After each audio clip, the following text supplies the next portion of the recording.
I'm Elizabeth Warburton and welcome to Series 5 of Property Elevator, the show where we give budding property developers the chance to pitch their deals to our 5 seasoned property professionals: Paul Mahoney, Ranjan Bhattacharya, John Howard, Helen Chorley and Nicholas Wallwork, or who we call our property investment angels. This show gives our pitchers the opportunity to walk away with a partner, or maybe even 2, who will bring not only finance but also knowledge to the deal, taking their property journeys to the next level. This is Property Elevator. Hi, I'm John Howard and I've been a property developer and investor for over 40 years. During that time, I've bought and sold over 4,000 properties and I've developed in 78 different locations across the UK. In your view, that's the realistic figure, £150 a foot. Whether it's realistic in our figures, that's different. Hi, I'm Paul Mahoney. I'm the founder of the UK's leading property investment advisory company, and I've been an investor and developer for over a decade. So I assume the 350 that's referred to here, is that the existing JV partner or is that you? I'm Nicholas Wallwork, developer, mentor and globally published author of Investing in International Real Estate for Dummies. It sort of looks like the perfect deal, but then you sort of get into the detail and I think it starts to unwind itself. My name is Ranjan Bhattacharya. I've been investing and developing properties for the last 30 years. I specialise in taking defunct commercial buildings and converting them to alternative uses. The way you have presented it is fantastic. The way the options that you have presented are poor, and that's why these guys have said what they've said, and I agree with them. Hello, my name is Helen Chorley, and as a former investment banker, I've been in finance and property for over 25 years. Talk me through that, because just intuitively it feels optimistic and low. Hello and welcome to episode 3 of series 5 of Property Elevator. Today we have some excellent pitches for you and some very interesting deals. So let's take you to the first one. Hello Daisy, welcome to Property Elevator. Hi Lizzie, thank you for having me here. You're very, very welcome. Tell us firstly a little bit about yourself. So my name is Daisy. I was born and grew up in China. I live in Chelmsford now. And today I have run a project to convert a 6-bedroom detached house in Harlow. Well, good luck. We're going to send you in shortly and I will speak to you when you get out. The project is to secure this detached 6-bedroom house in Old Road, Old Harlow. I don't know if anyone has been to Harlow. Not too far away from me. The location itself, the Old Road is located within walking distance to the local Harlow Mill train station, which has direct train connection to London Liverpool Street. Yep. And it's also very close to the local high street. It has excellent schools nearby, it has open field and also the new M11 junctions nearby. So I believe this site has huge potential to convert, extend and redevelop. First option is to split the house into 2 semi-detached houses and then build another coach house on the left-hand side. I have estimated build costs around about £325,600. I have assigned the 60k to the cost relating to purchase and planning. That means the total cost will be £885,600. That leaves a profit of £364,400. That means the return on GDV is 29%. The return on the cost is 41%. The next option is without any planning, simply just buy and refurbish the house itself with a GDV of 800k and the refurb cost of 100k. Costs relating to the purchase property is around about 40k. So that means the total cost is 640k. That leaves us a profit 160k. It gave us a return on GDV 20% and return on cost 25%. Obviously, based on the calculation on the return on GDV and return on cost, option 1 would be the preferred option. But as I said, this is my first development project, so I'm open to explore other options. Daisy, can I just say you've done an excellent job with this. You've given us 3 options, which is great. It's always good to have options as a developer, definitely. What is the size of the site? I didn't have the full measurements, the whole site, including the gardens, but you can see it's got quite large front garden and also get quite big back garden as well. So I think the size of the house itself is around about 162 square meters. Yeah. The reason I ask is it obviously will have a big impact on what you can actually put on the site, and as to whether the existing house is the best play for the site, if that makes sense. Yes. So that's pretty important, I'd say, to find out. You've got a purchase price of 500,000. Where are you up to with that? Is that just what it's advertised for? Is it secured?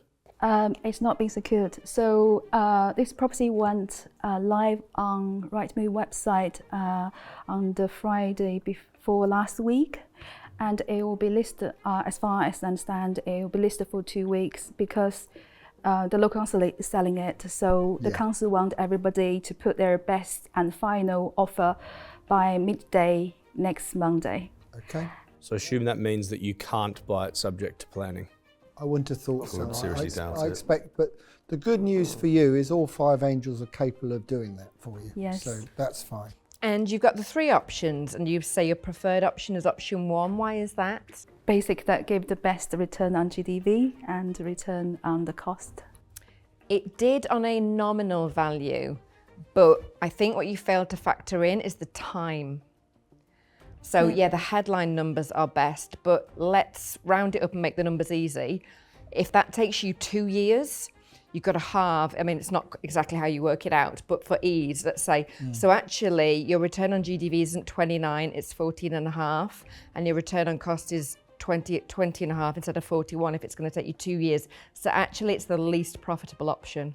The reason I put 1 up because when I'm talking to the planning consultant, she suggests that I put planning for split the house first, so become 2 semi, then at the time we can sell it first and then get the outlining planning permissions for the building a new coach house, and if we want it we can just simply sell that plot with the planning on it. So it might not take that long to so you'd de-risk by getting rid of that. Yes. Then you wouldn't need the funding.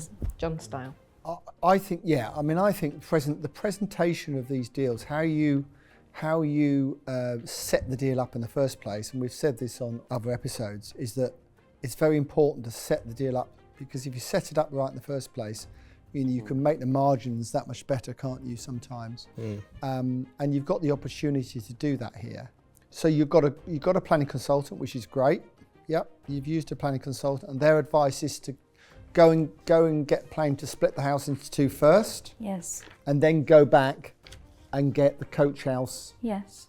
Later date. Yes. At a later date. Okay. Yeah, in a separate planning application. So so the difficulty for me and you, if we're going to partner up, would be we can only really hang our hat on the first part of that, which is the house into 2 semis, because you should really get that.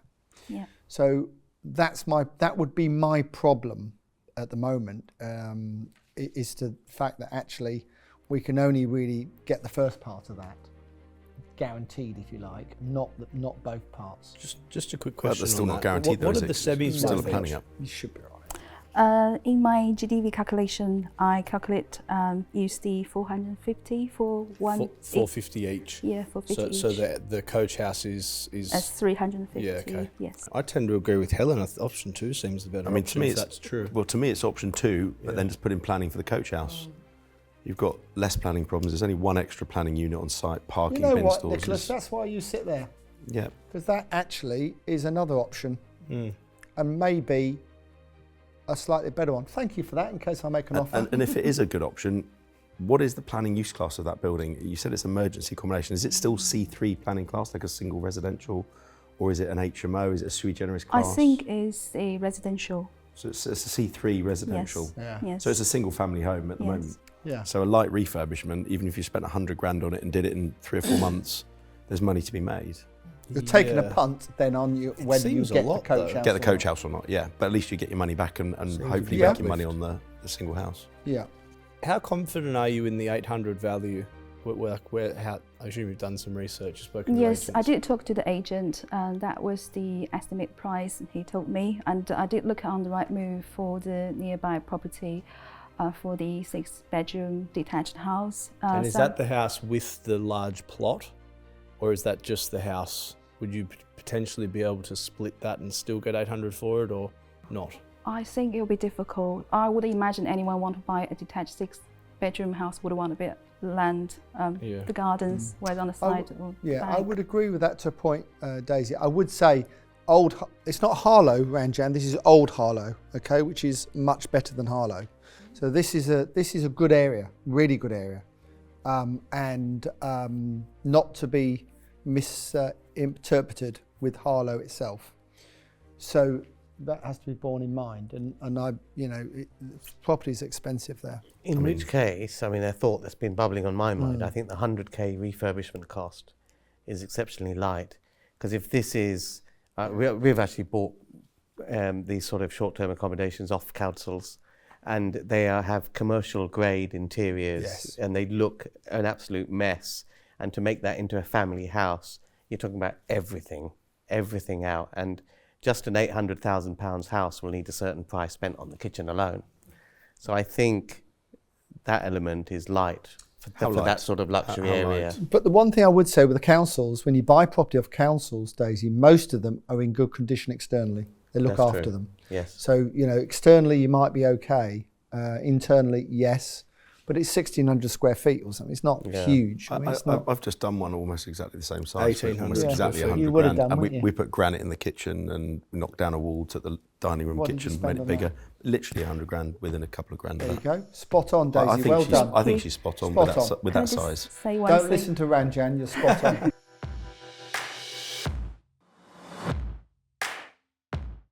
I think this needs more hand-holding than I'd be prepared to do, and I think the numbers are quite movable on it. I don't have a handle that the numbers are quite firm, so not for me on this occasion, but I'm delighted to see that you feel ready to step up, and I love your ambition and keep going. Well done. Thank you. For me, you've said sort of 6 to 9 month timescale on the refurbishment of the existing house. That is just the refurbishment of the existing house, not the coach house, obviously, because that'll take a lot longer. It doesn't need planning there, does it? No, it doesn't need any planning. I think that's still going to be very light. I mean, that might be the construction time, maybe 3 to 6 months. You've got to sell it. That could take 3 or 4 months. That's going to be at least 12 months, I think, realistically. And on that basis, the return on GDV is not that exciting. I think it'll end up being a high value asset that you're heavily into. I think there are better deals out there. You might make a little bit of money on it, but if you're sharing it with me, and you offered 70-30 split in my favour, which is exceptionally generous, and I appreciate you want to have someone on to help you and mentor you. But for this deal, I don't think it's going to have enough margin in it for me personally. So it's not for me on this particular deal. So yeah, good luck if you manage to get an offer from one of the other guys at the end. I'm afraid it's not for me, this particular deal. I think I think the right strategy for this will probably involve knocking it down and doing something else. You are. What? But why this would is you not knock for a me. building down like that? Because I think you can get, because of the size of the plot, the look of the plot, you could probably get something better on it. The minute you start subdividing and then, retrofitting with all the energy performance that you need these days, and that is a good point, but it makes it very expensive. I know, but that's what I'm saying. As it's presented, I'm not sure. It's just too long a project for the returns. I understand. To get involved for me. For me, it just needs a bit more meat on the bone, in as much that you haven't had long on it. I know, and the date, the bidding date is next week, and so on. And I think probably, knowing where it is, there'll be quite a lot of competition for it. Yeah, that's a really good point. And I think you and I can find a better deal somewhere. Yeah. That's what I think. The other thing is, if you're going to do it as one house, with what the market's going to do or starting to do, I think that price range of 800,000 is quite vulnerable. And it could easily be 650, even though it's a nice area. It's more likely to be 650 than it is 950. For me today, it's a no, but I really hope you keep in touch with me, and I'll give you my address afterwards. So I agree with what John said with regards to the likely competition and the fact that maybe it's not worth 800, but everyone else has said no. So if you can get it for 500, and if we can get solid confidence around being able to sell it for 800, I think that's definitely the best play with this, because there's too many unknowns with the other two options. So if we can buy it for 500 and we can have strong confidence in selling it for 800 and we can refurb it in 6 months, I don't see why you wouldn't do it. So I will give you the money, but we will finance the purchase. Okay. So that will be, it'll be about 200 grand from me and the 50 from you and whatever else we need, about another 50 or so from me. So it'll be about 300 from me, 50 from you, and we'll stick with the 70-30 split. Yeah. So I'd be willing to do that if we can confirm the figures. Okay.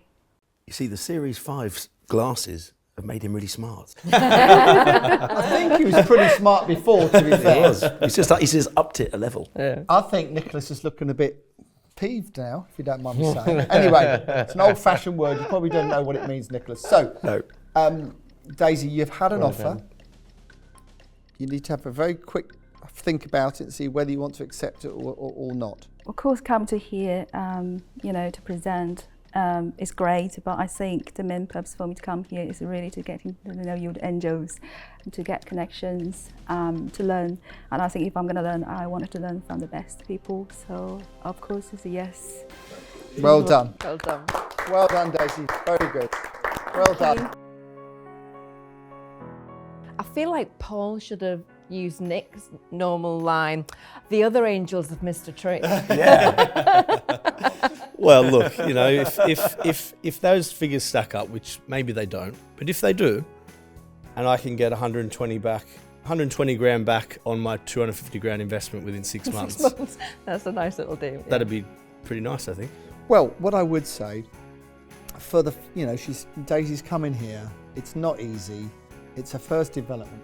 She's done some other things as well. I think it's a good effort, and I think she came with a sensible pack.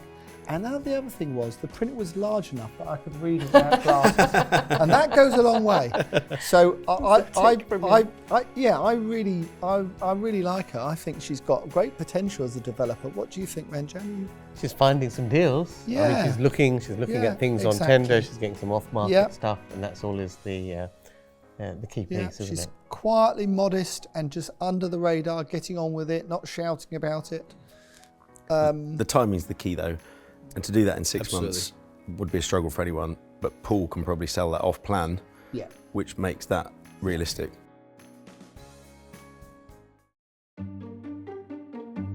Irina, hello and welcome to Property Elevator. Hi Lizzie, thank you for inviting. So tell me about the deal and your property experience so far. A great deal, the first one of this size for me. Okay. It offers so much potential and many different schemes to go with. And I'm coming also with a proposition of funding for joint venture partner. So we'll see. So I'm coming with some money on the table. Okay. And just wish me luck. This lovely building is based in the town center of Lewes, which is a affluent market town, just under 20 minutes journey from Brighton, an hour to London, half an hour to Gatwick. And apparently it has a strong portion of population which is working either in Brighton or in London. And also, at the beginning, I was considering Lewes as maybe a retirement town because there are many properties and many houses offered for retirement. But then when I analyzed the demographics, it seemed that many working professionals are also settled there.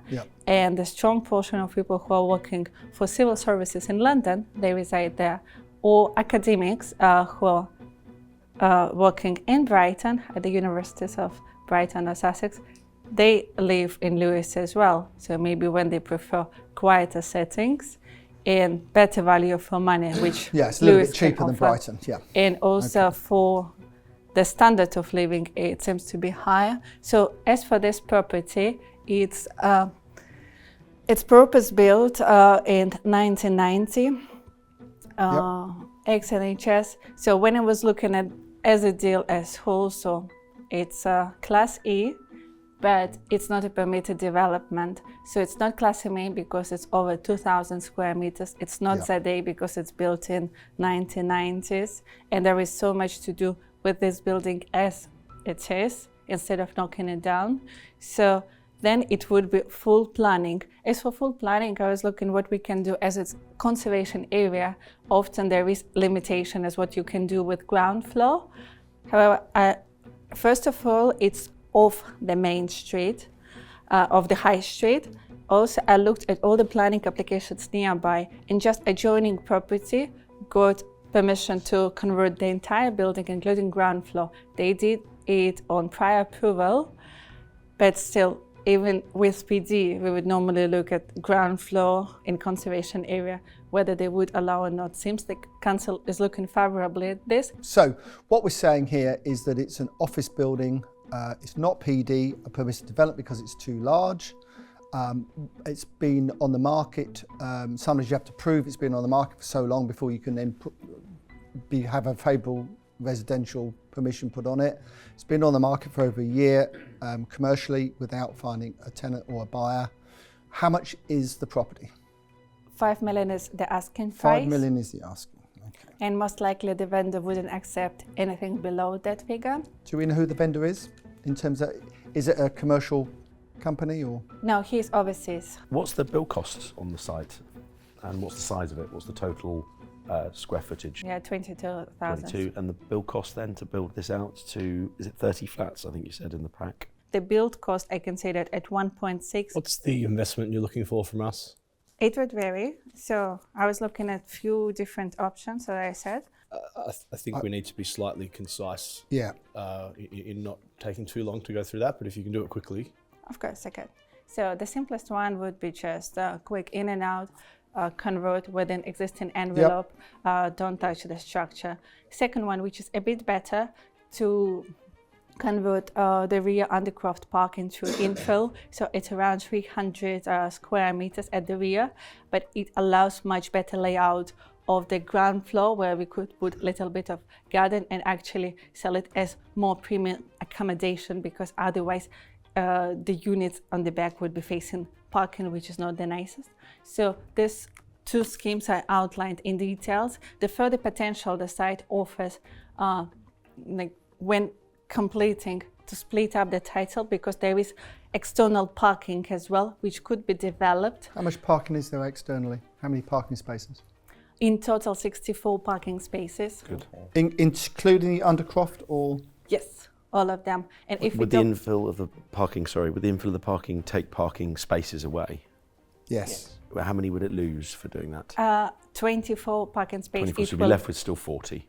Yes, and it still would work against possible units which we could get on the simple conversion scheme. Yeah. So it means like transport assessment. Plenty of parking, which is good. Yes. Yeah. So, and if we were to develop the rear side, I know it can sit in planning for longer, because for prior approval, the plannings nearby were obtained like in 2 months. For full planning, there is another scheme behind. So they got it in 6 months, so it might take some time, but that's why dividing this part while converting this one to get planning on the other side, and it could be a cherry on the cake. All sounds very ambitious to me. So back to Paul's original question, Yes. how much do you need So from what do you need us? from us? If it's fully financed, that it would take the building, which is like 5 million, plus 3 million costs. So in total, we are talking about 8 million. Yep. So if we're partnering with you, Yeah, and I get the lender how on much board. cash do you need us to put in, and how much cash would you be able to put in? It's up to 800 total. 800,000. Okay, and that's with senior debt then funding the rest. Yeah. Yeah. So what you're Got saying is, if it's 5 million roughly, you can get 4 million off the bank. We put in, got stamp duty, or say we put in 1 million.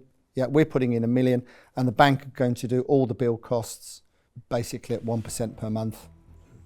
Okay. And do you have any money to put in yourself? If we do subject to planning deal, I'm happy to do to cover all the planning costs. Okay, good.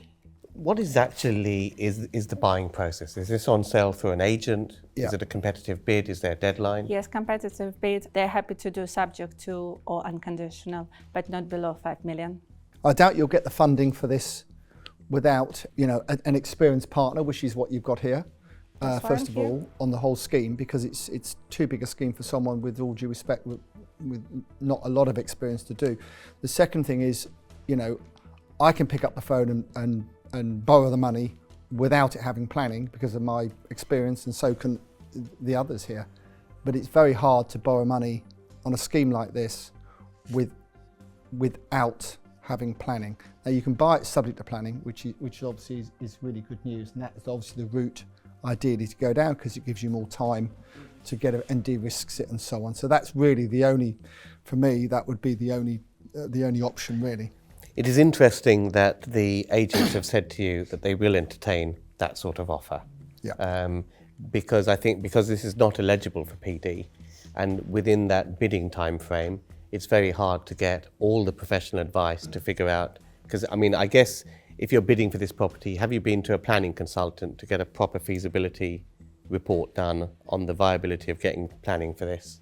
I didn't get the feasibility study yet. I had overview from national planners that this scheme is possible. I did deep research, and also I spoken to structure engineers just to consider the other schemes which that's could very be sensible. That's very sensible. Do we know what the empty rates are? Because that's obviously a big issue. No, I don't, and that's why I highlighted in my numbers that some numbers to be confirmed. Do you have any idea about have you had any experience with the local council and how long planning might take? Yeah, that's what I looked at all other developments. So permitted development on general takes 2 months. Planning, so the full schemes behind the building will receive the full planning within 6 months. I just, from my perspective, I can only speak for myself here, the numbers don't quite stack up for me. £1 million going in, probably about a 2-year time frame. If we're splitting the profit between us after finance, it's pretty tight. You also need to consider the fact that where we are in the market at the moment today, that prices might soften a little bit, costs are on the increase, the build cost seems a little light. You might be able to do it for that, but you might not. So, I think most people are accounting for about £150 a square foot for conversions in today's market. So it's about 50% light. I suppose I'm mostly just, look, I love your confidence. It's not a small scheme, and I assume it's much bigger than you've done before, which is, not necessarily a bad thing. You're looking to partner with the right people to do that. Thank you, Paul. Just the sort of thing I do, done a lot of it. I also work with a couple of major house builders who do the over 55 market, the retirement market. And this is right up their street to knock down, literally up their street, because it's in the town centre, to knock down and to develop, and they'll get 60, 70 units out of it. So the fact it's been on the market a year is interesting. The fact that there's potentially 10 buyers puts me right off. I want a phone call from an agent or from you saying, they can't find a buyer for it, John, do you want to have a deal with me on it? That's what I want to hear. I don't really want to hear, and you're being very honest, which is great. There's 10, there's a bidding process going on, there's 10 people. For that reason, it's going to be at least 150 a foot to do. And I'm looking really at the moment for 35% net profit on cost. So for those reasons, it's not for me today. But I think you've done very well. You brought it. You've got a huge amount of information. So well done, because it's a good effort. It is a good effort. It's a very thorough pack. You've clearly done a lot of homework, a lot of research. I love all the information, the depth you've gone into in terms of your demographics. I have similar thoughts to Paul. I just don't want to be stuck in a deal. I'm at 3 years. I've seen how these things can drag on, and I really don't want to repeat that experience, to be honest. And I think at 3 years, though, even if one of those is subject to planning, there's not kind of money on the line, the numbers are tight over that time period. So not for me, but likewise, I love your ambition. So Thank you. It sort of looks like the perfect deal, but then you sort of get into the detail, and I think it starts to unwind itself. What I'm hearing so far, and my gut feeling is that it probably will end up making no money. That's a bit harsh. I think that's harsh, Nicholas. I think there's profit in it. I just don't think the profit's enough for, not for me. What I mean is the margins are that tight that by the time we realistically get into the build costs, the location is a secondary location. It's a little bit unproven for this size of scheme. You said yourself there's only 60 odd units and they took a year to sell. We've got 30 here to put onto the market. I know it's a bit far for you. Well, John, if you let me finish, I'm just trying to explain why I think it's too risky. Lewes is a good area. I know the area. I own a number of properties in Brighton. I know the area quite well. And actually, it's not a bad spot at all. Okay. I just think it's a lot of property in that area. It feels like a lot of property in that area. It's a big area. Not a lot, if you look at the numbers. I just feel like the margins have got a few too many risks for this size of scheme. I've done a lot of schemes of this size. I've just finished building one for one of my mentee clients of 30,000 square foot. I've built several of 10, 20,000 square footers. So this is exactly what I do. Is it a no or a yes? Yeah. What is it? It is no. And that's the reason it's a no. Sure. Because I know that this looks too tight from my experience of doing exactly these kind of buildings. Okay. Thank you, Nicholas. There are better deals out there. Thank you, Nicholas. But you're brilliant. Thank you, Nicholas. Ranjan. He doesn't like it when anyone else talks, does he? The way you've presented this deal, the way you've presented it is fantastic. Yeah. The options that you've presented are poor, and that's why these guys have said what they've said, and I agree with them. But fortunately, I know how to spin this around to make it into an attractive proposition. And this is how we do it, because the thing is, in this market, you want to be in and out. You want to be in and out as quickly as possible, and you want to be in and out under PD, because that's the only way to do this quickly. Because none of us want to have our money in deals for a long period of time. So how do we make this under PD? Well, split off the ground floor, and we apply for PD on the upper floors. Now, when we apply for PD on the upper floors, we are not subject to dwelling mix. So we can build 37 square meters, and we can have an exit route which can be through long-term rental. And then I believe that this scheme would work a lot better because you don't need any permission at all to split a commercial unit into multiple units. So it's a Class C office on the ground floor, which we put on the rental market for a year or whatever, who cares what happens with that. But the upper part, simple PD, you get your 37 square meter flats for rental. And then we fight the battle with the lower floor later on. And there are potential tenants for ground floor already. As a smaller office building, it is more lettable. But you can, as long as that's treated as icing on the cake, and we make our exit based on 37, because you've got some of these flats here, which are 80 square meters, 70 square meters. I understand why you've done that, because under planning you have to do it like that. So what I'm suggesting to you is, let's spin this around into a deal where we can get an exit within a reasonable time frame. We will get funding for it. I've got the contacts to get the, and I'm sure you can help with that as well, funding to buy the thing, senior debt, and also the development funding and all of that. We'll provide the rest of the money. I will ask you for a contribution for the planning fees, because have some skin in the game, and we'll do it on a 70-30 split. So we're providing the bulk of the cash, the expertise, to spin this around as fast as possible. You won't just said it. Ranjan, can I just say something? You're going to rubbish me, but this is possible. Can I just say this? We've got an application, a potential application for PD on a scheme in Colchester, and the planners are challenging us because the ground floor we want to keep as commercial and the upstairs as residential, and they're saying, but we are taking the whole building as got to be PD or whatever, and they're challenging us on that point. Now, I don't know whether that's a proper legal challenge or just, but have you heard of that before? Of course. Yeah. And I know how to solve it. Okay. Because we've done it. Create a long lease on the ground floor, give it to a separate company, and that becomes the tenant that's renting it out. Okay. I think Ranjan's finally lost the plot. You know, you're buying the whole building for 5 million. No, all you're doing is halving the build costs. And you end up with half the property. You squeeze a few more micro studios in. These aren't micro studios. How can that make money? 37 square meters is a good size for a one-bedroom flat. It is. I mean, we've very done good size. Yeah, very good. 30 square meters for one-bedroom flats. 37 square meters is very, very comfortable. Yeah, this And in isn't the London though, rental Ranjan, market- you know.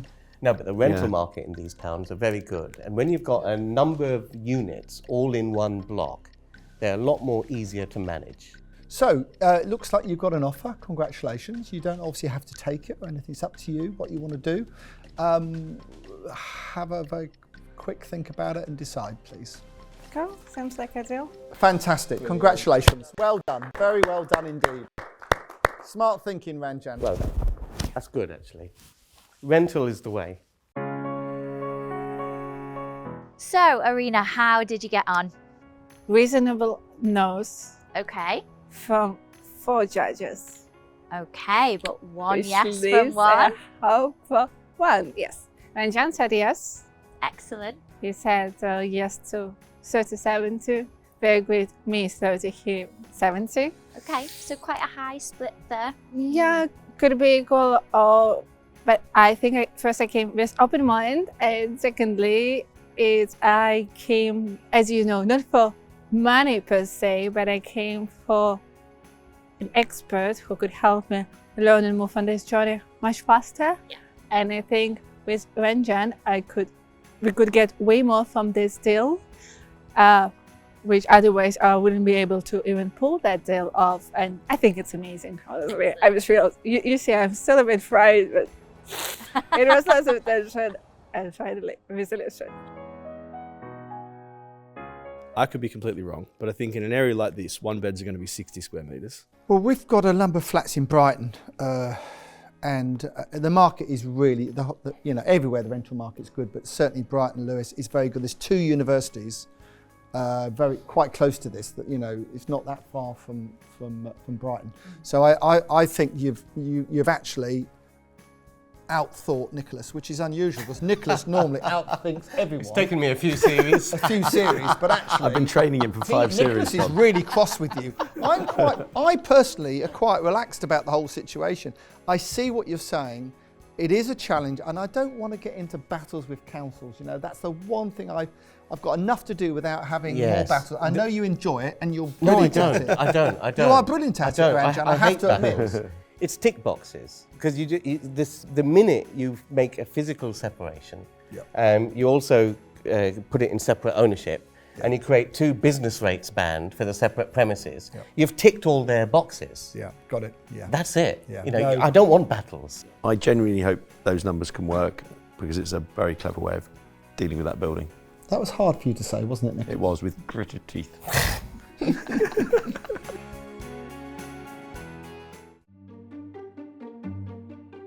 Hi Bart, it's great to have you with us today. Hello, glad to be here. Whereabouts have you travelled from?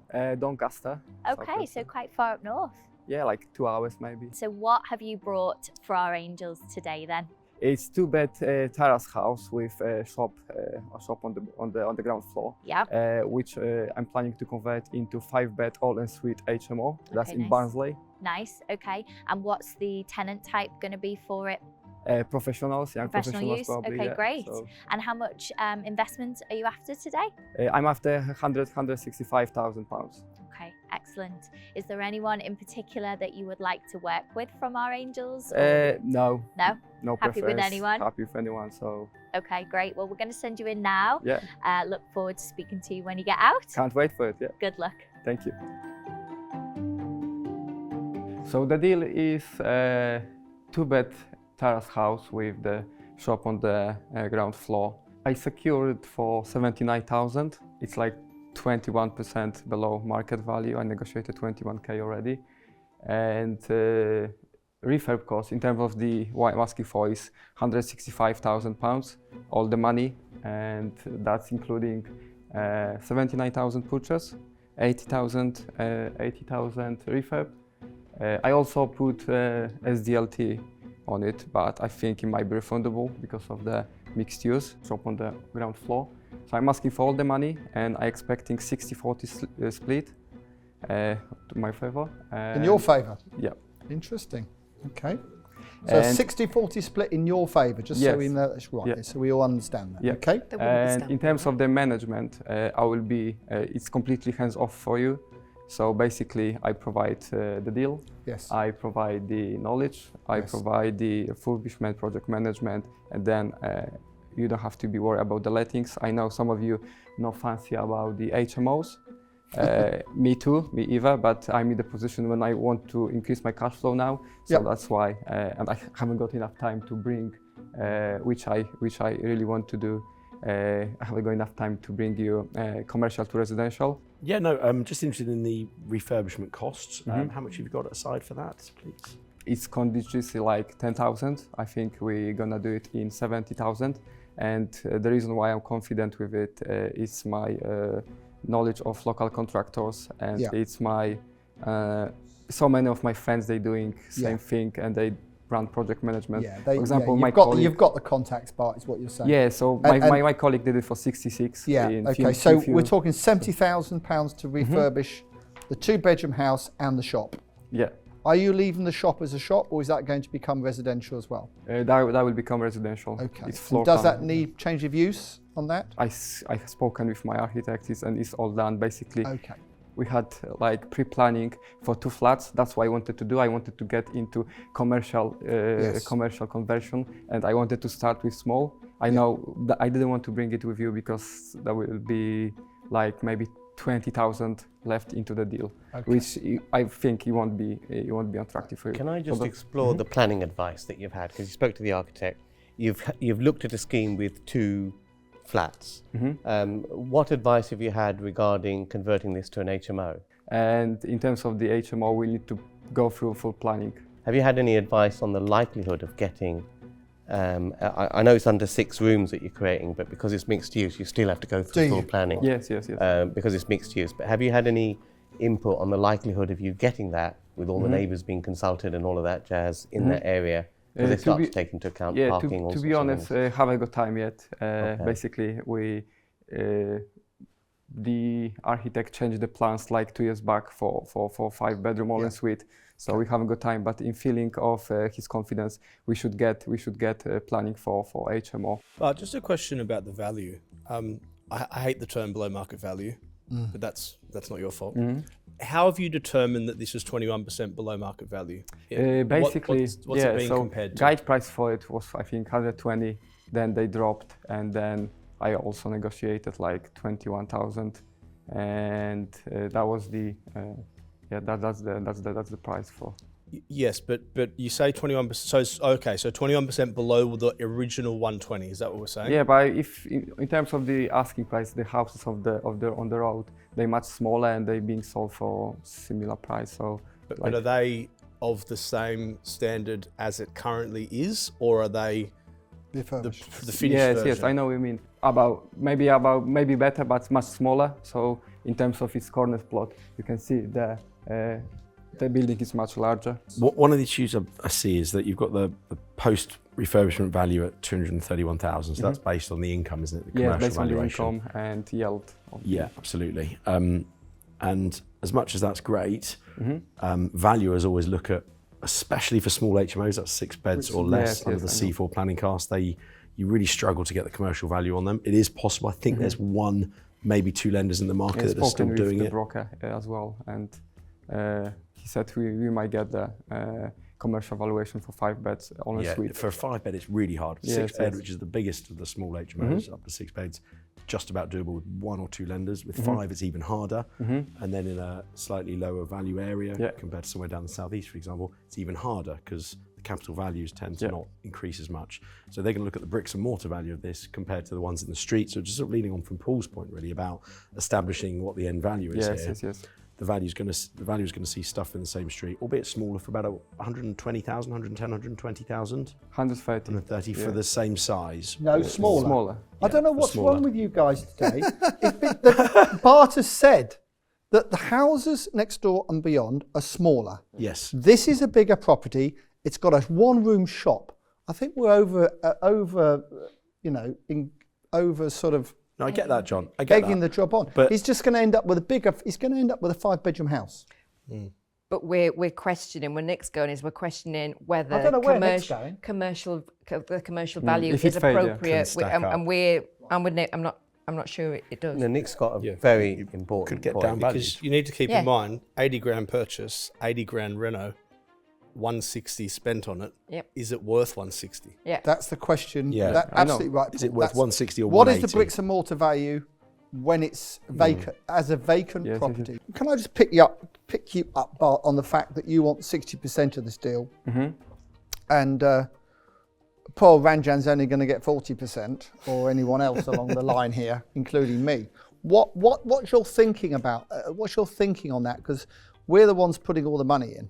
Basically, you get all your money back, and I will be managing the property. Essentially, we would be taking all the risk for less reward than you, which is difficult to sort of get understand, comfortable with. And the risks are, one, the planning risk, because it's not being bought subject to planning, and secondly, the end valuation risk.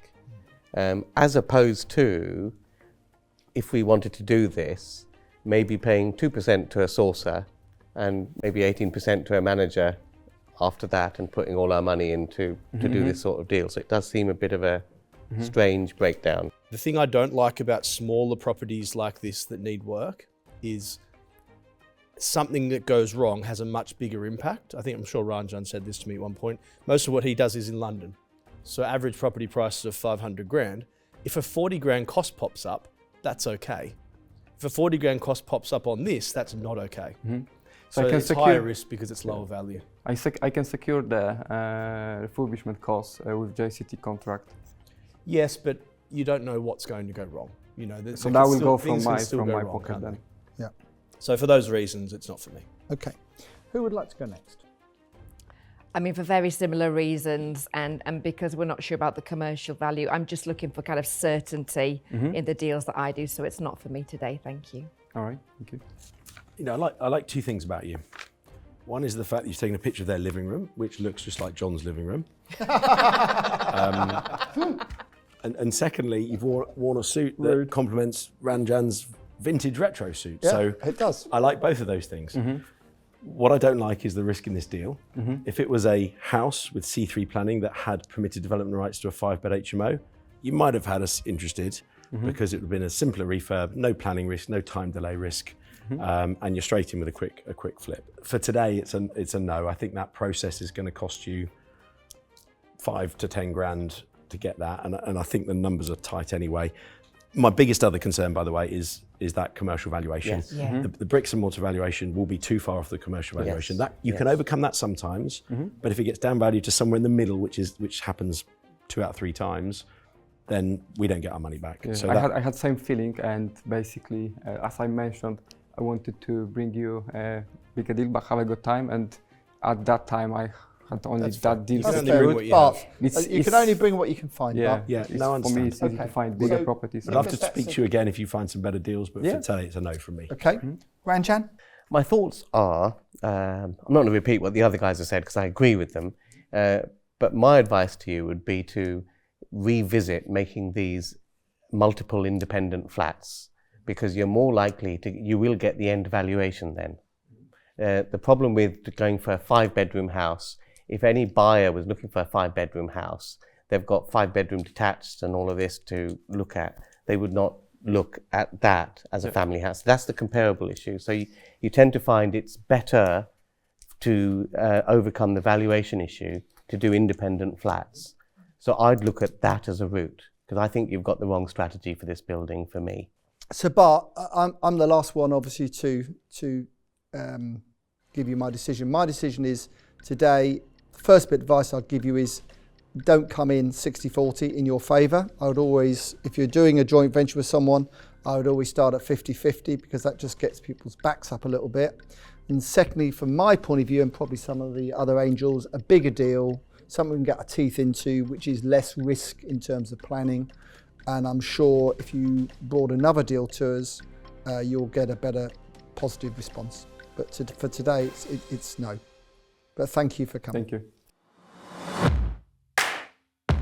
Okay, so Bart, how did you get on then? I didn't get funding, so I probably try to find the deal by myself. Okay.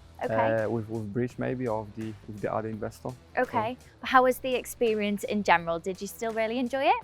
Yes, I'm glad to be here, and coming just out of the comfort zone is something which improves us. So I'm really happy to be here. Yeah, definitely. No nervous, more excited than nervous, I think. Good. Yeah, that's exactly how it should be, or how we hope it to be anyway. Yeah. I'm still so glad that it was a positive experience for you, and we wish you the best of luck and hope that you find a cracking deal for next time. Thank you. I will be back here. Thank you. Thank you so much. In a nutshell, that one is planning risk and uncertainty on the end value. That's what kills it. I think Bart's better than that. Yeah. I think, you know, Yes. what I like about Bart is that he can do the construction work. He's obviously, you know, motivated, focused, got some experience, got some property, and, you know, I'm surprised it was 70-odd thousand to refurbish as well, because I thought it's quite a lot of money up in Barnsley. I was going to say, I think you do that more cost effectively. I would have thought so, and I'm a little bit surprised at that. But, you know, give us something we can, you know, we can sink our teeth Yeah, into. hopefully that's something that small. people can take away from this, is that cheaper isn't necessarily less risk. No. Yes. That's a very And I good think point. because Bart's getting going and he doesn't Yeah. have the funds himself, he thinks that this 80 grand property Yeah. is a good way to start. But actually, if it was a 300 or 400 grand property, Yeah. we would have been more interested. Yeah. We would have Yeah. been. It's a good way for him to start, but not to Yeah. start Yeah. with an investor. Yeah, absolutely. Thank you so much for watching, and we look forward to seeing you next time.